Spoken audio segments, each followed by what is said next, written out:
Това е въпросното изсеки. А това е Хагивара-сан.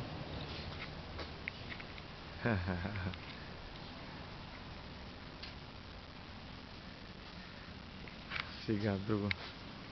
Сега това е Исеки. Ето. От тук го снимам още един път. Landhope 155.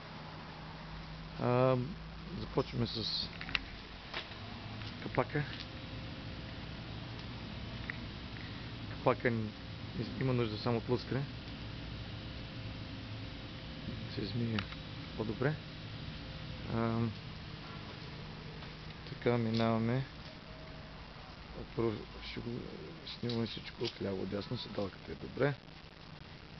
Пак повтарям, че е на 500. Извинявам се. 962 часа.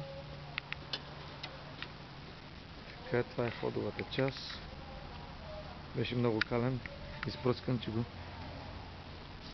ще го видите и в движение след малко.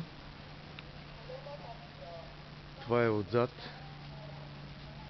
Гледам, че няма ножове на фрезата. Работила до последно, но са взели нещо ножове, защото така са ги няма. Така, минаваме оглед на гумите. Задните гуми са добре.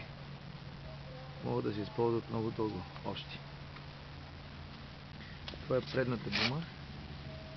Предната гума няма много живот в нея и ще трябва да се смени, доколкото ми се струва. Все пак вие си преценете.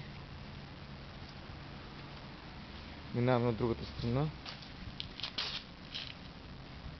Това е предната гума.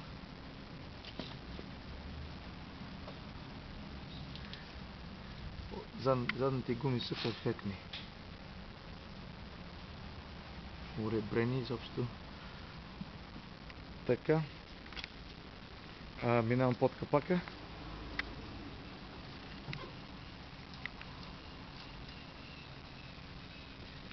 Капака е добре.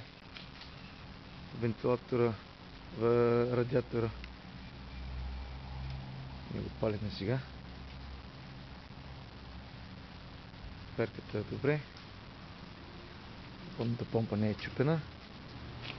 Добре. Сега ще го видим в движение.